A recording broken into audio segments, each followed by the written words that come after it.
जगाई आरती के ज्योति बल पर आरती ज्योति के बल पर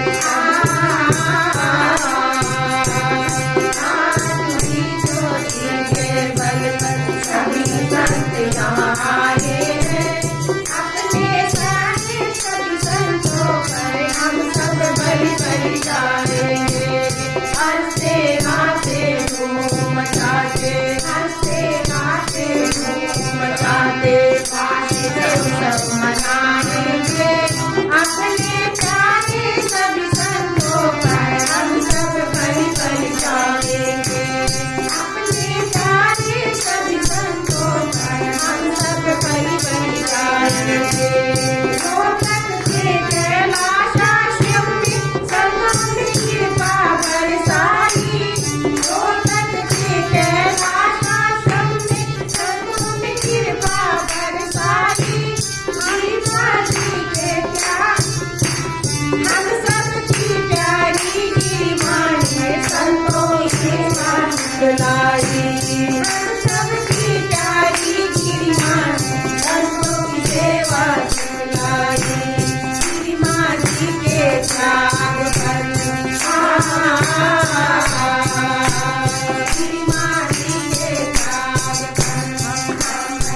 बहुत बहुत धन्यवाद।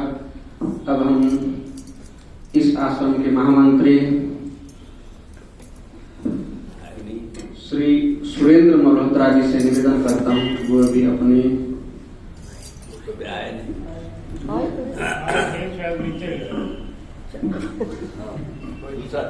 उर्मिल चावला जी आए हैं दिल्ली से। उर्मिल चावला जी है दिल्ली से। अब हम आगे निवेदन करते हैं माता श्री उर्मिल चावला जी से, जो कि दिल्ली से पधारे हुए हैं। वे भी अपने वाणी के द्वारा अनुभव अपना प्रस्तुत करें। भावना चले रही, भावना है उसको थोड़ी, उसको ना कष्ट है।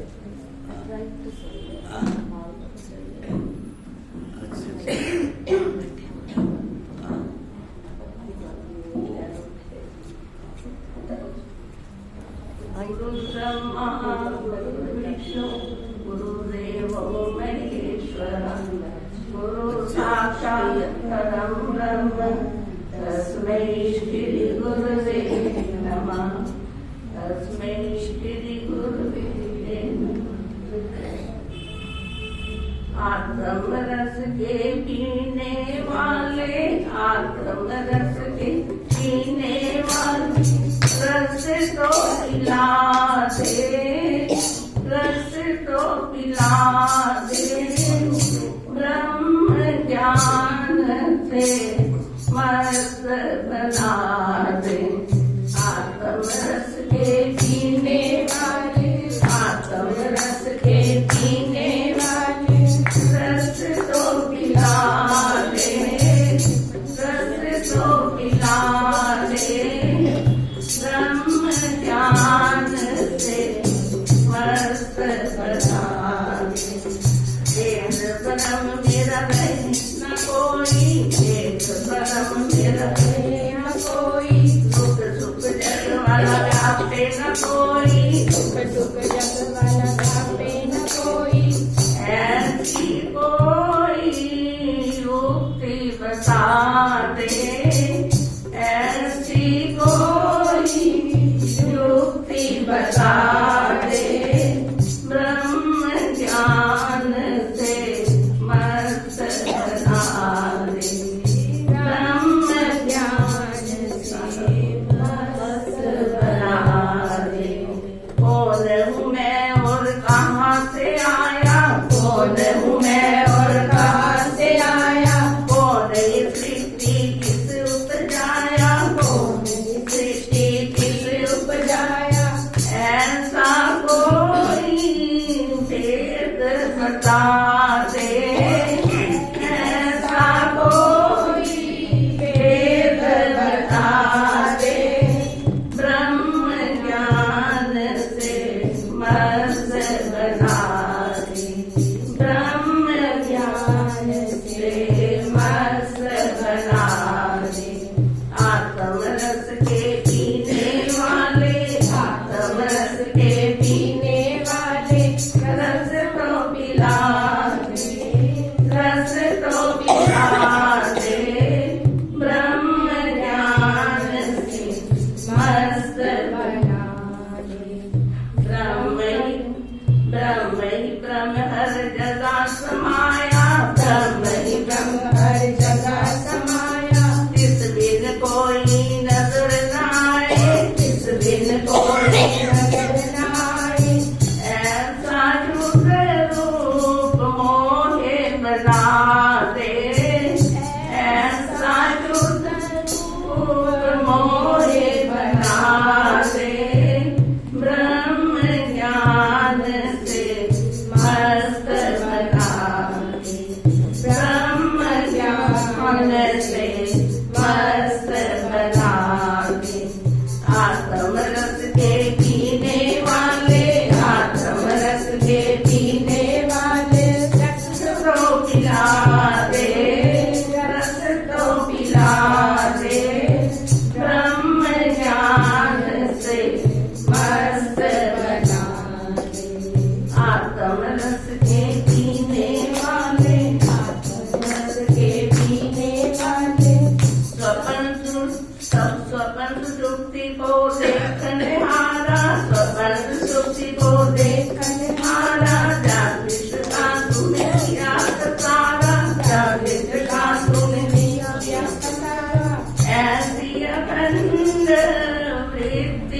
बना दे, ऐसी अखंड कीर्ति बना दे, ब्रह्म ज्ञान से मस्त बना दे। आत्म रस के पीने वाले, आत्म रस के पीने वाले, रस तो पिला दे, रस तो पिला दे, ब्रह्म ज्ञान से मस्त बना दे। अब हम निवेदन करते हैं इस कैलाश आश्रम के महामंत्री श्री सुरेंद्र मल्होत्रा जी से कि वे भी अपनी वाणी को प्रस्तुत करें। 5-5 मिनट देते हैं, ज्यादा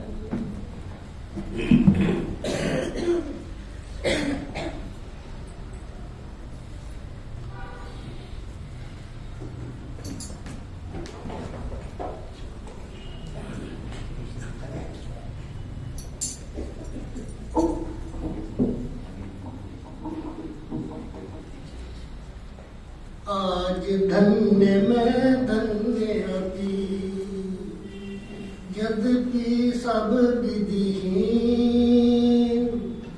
निज जन जाने राम मोहे, संत समागम दीन। मैं परम पूज्य माता जी का आभारी हूँ, जिनकी अपार कृपा से मुझे शास्त्री जी महाराज जी के दर्शन हुए। उन्हीं माता जी की कृपा से मुझे ऋषिकेश कैलाश आश्रम जाने का अवसर प्राप्त हुआ।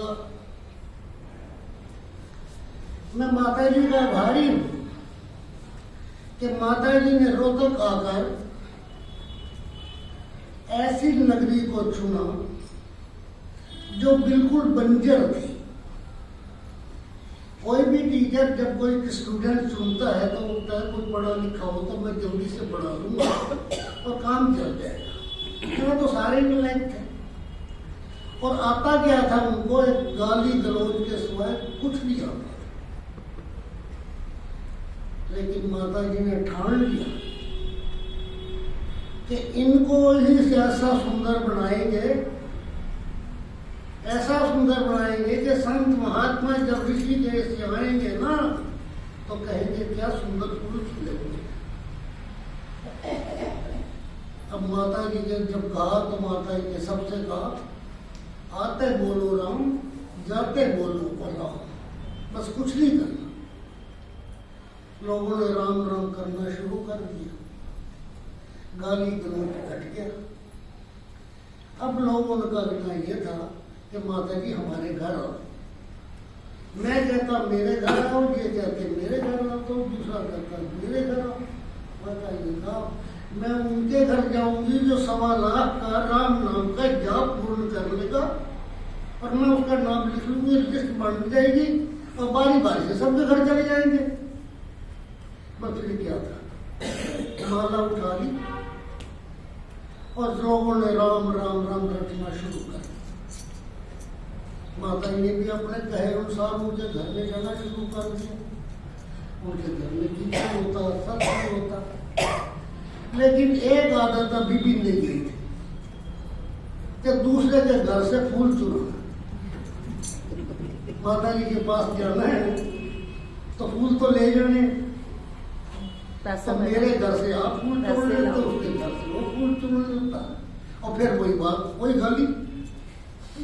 माता जी ने क्या किया, किराए में पानी फिर दिया जाता। माता जी जिस घर में जाते सत्संग उसी घर में क्यारी की फूलों की क्यारी लगवा देते। बस फिर क्या था, मेरा फूल तुम्हारे फूल से सुंदर क्यों नहीं, और सुंदर सुंदर फूल सब क्यारियों में लगने लगे। बस अब माता जी ने समझाई उनको कुछ ना कुछ नशा हो गया। बस जो चीज माता जी चाहते थे वो नशा इनको हो गया है, अब काम बन जाएगा। माता जी ने घर घर जाके सत्संग किया। शास्त्री महाराज ने जोत माता की उलझा के हाथ में मशाल पड़ा दी और कहा कि बस सत्संग किए जाओ, सत्संग किए जाओ। उसी जोत को ऊंचा लो करने के लिए कैलाश आश्रम से संत लोग रोहतक आने लगे। शास्त्री महाराज जी आते, धीरे धीरे 1983 में दशम पीठाधीश्वर जी रोहतक आए। उन्होंने घर घर जाकर देखा कि माता जी जिस घर में जाते हैं वही सत्संग होता। तो उन्होंने कहा जहाँ माता जी सत्संग करते हैं ना वही कैलाश आश्रम है। चल के और उस कैलाश आश्रम का नाम दिया चल कैलाश आश्रम। हमें क्या पता था कि चल कैलाश क्या है। महाराज जी ने कहा, हमने ढोल बजाया, चल कैलाश आश्रम, चल कैलाश आश्रम, चल कैलाश आश्रम। अब महाराज ने देखा ये नशे ही हो गए हैं। धीरे से चल महाराज जी ने खींच लिया। बोलो बच्चों बोलो, अचल कैलाश आश्रम, अचल कैलाश।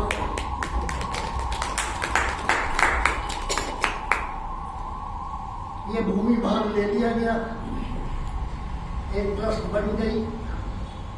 लोगों ने पास जिनके पास था या नहीं था भाग भाग के जमा कराने शुरू किए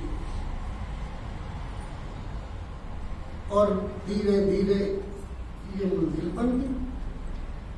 कहते हैं कि जब किसी अपने शिष्य को उसका भला करना हो ना तो ठुकाई होती है, उसकी ठुकाई होती है। अब इन्होंने जो दो मेरे साथी थे वो मुझको प्रधान जी कहने लग गए। उन्होंने महाराज जी ने पूछा कौन है भाई तुम्हारा प्रधान? कहते सुरेंद्र मल्होत्रा हमारा प्रधान है, बुलाओ प्रधान को। बोला भाई अब ये इसको ऊपर छत के ऊपर पेड़ बनाओगे क्या? पौधे हो गए थे छोटे छोटे। हमने सोचा बन गया आश्रम, एक मंजिल बन गई, काम चल गया, हो गया आश्रम। महाराज जी ने बुलाया, किस भूल में घूम रहे हो? जब तक चोटी नहीं दिखाओगे ना छोड़ना नहीं तुम्हें। बस उनके वचन थे, फिर उन्होंने अपने आप उसको पूरा किया और ये कैलाश आश्रम बनकर तैयार। जब माता जी उत्सव के दिन राम जी के दर्शन करने आए, अब महात्मा के कुछ कोटि का महात्मा हो और वो मंदिर में स्थापना कराए तो मूर्तियां तो बोलेंगी। जब माता जी दर्शन करने आए राम जी के, उन्होंने लंबी लंबी राम जी की भुजाएं देखी, चौड़ी चौड़ी छाती देखी, हिलती हुई पलकें देखी।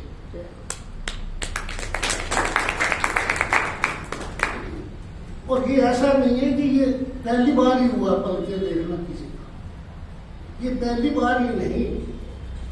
जब सीता जी विवाह के लिए गौरी के मंदिर में गई तो गौरी को प्रणाम किया और मन की बात कही, तो फिर क्या हुआ?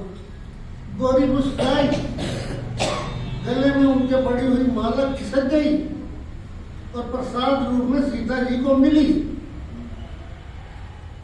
और फिर यही नहीं की बात हुई, वो मूर्ति बोली और क्या बोली? पूजे हुई जो आस तुम्हारी है ना वो पूजा हो जाए, आस तुम्हारी पूजेगी, पूरी होगी। तो जब सीता के जब समय भी मूर्ति बोलती है तो यहाँ तो पल के इतना कोई बड़ी बात है। हमारे माता जी 40 दिन तक कमरे में अपने को बंद कर लेते थे। मौन, एक स्लेट रखी होती थी, एक स्लेट ही रखी होती थी, उसमें लिख देते थे ये सामान चाहिए और मैं उसको जाके पढ़ लेता और जो सामान मंगवाया जाता वो आके दे देता। 40 दिन के बाद जब दरवाजा खुला, एक लाल लाल कुंज देखा मैंने। ये 58 की बात है, 58 की। लाल लाल कुंज देखा, कुछ समझ नहीं आया। ये कुंज अंदर से बाहर आया, ये बाहर से अंदर गया। तो शास्त्री महाराज जी से मैंने बात की, वो मुझे बहुत प्यार करते थे। उनकी घटनाएं तो सुनाऊं तो खत्म ही नहीं होती थी, तो पत्र है मेरे उनके पास। तो वो ही उन्होंने कहा ये माता जी के तप का बल है, तप के बल से ही विधाता इस संसार की रचना करता है। विष्णु जी पालन करते, महादेव संहार करते, ये सब तप है।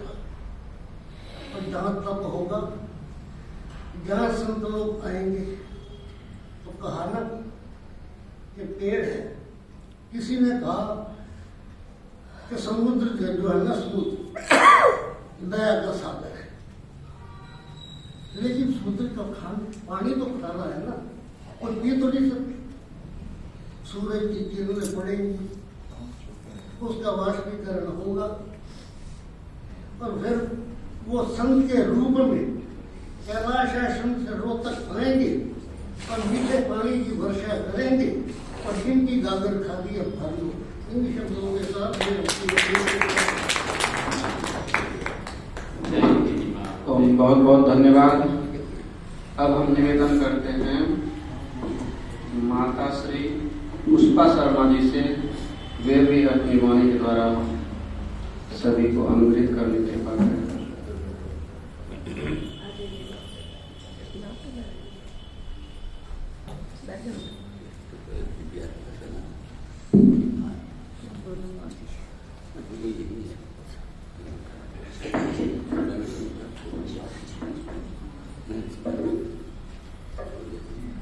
सदगुरुदेव महाराज परम पूज्य अर्चनीय वंदनीय श्री सदगुरुदेव जी महाराज और श्री स्वामी जी के चरणों में और सभी संतों के चरणों में और दीदी माँ के चरणों में मेरा कोटि कोटि वंदन। जब कहीं ऐसे गिरी माँ जी नाम बोलते, पुष्पा बोलेगी, ऐसे ही दीदी माँ की अलग स्वभाव है, पर मेरे अंदर ऐसा कुछ बोलने की क्या क्षमता रखे। इतना जो महापुरुषों की वाणी से सुन रहे हैं, बाकी आगे बोलना या सुनना तो कुछ रहा ही नहीं। तो अभी 2 दिन से सुन रहे हैं कि महाराज जी ने कहा अहम ब्रह्मास्मि।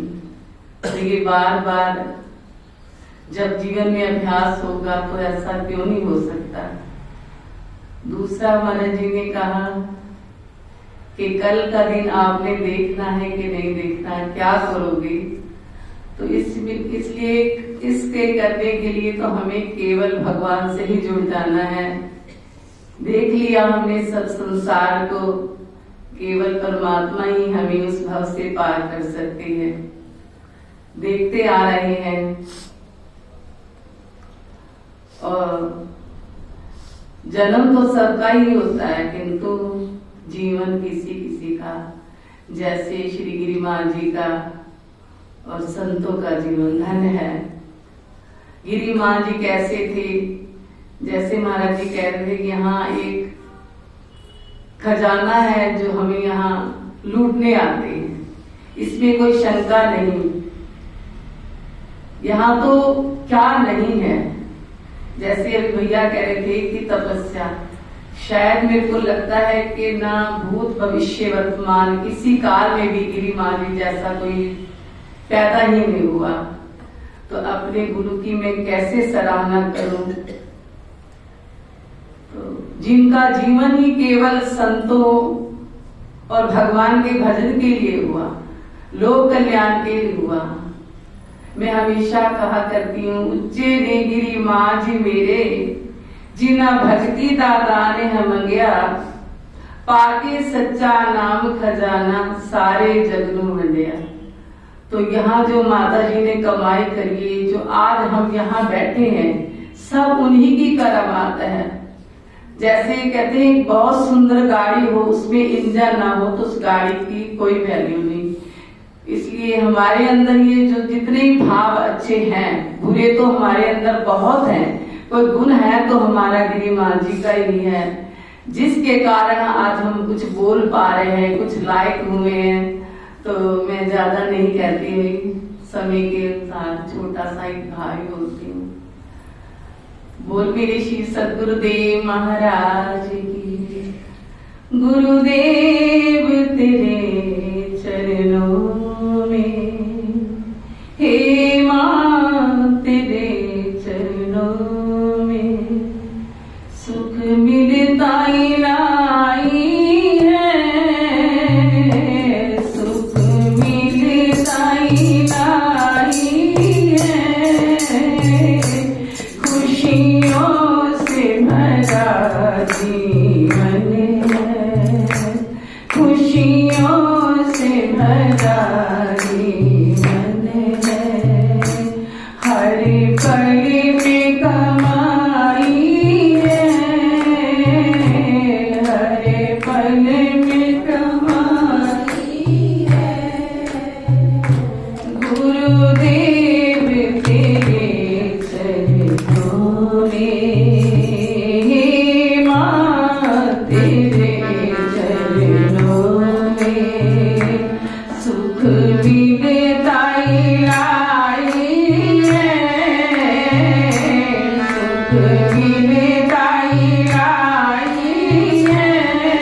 तेरी ये मधुर वाणी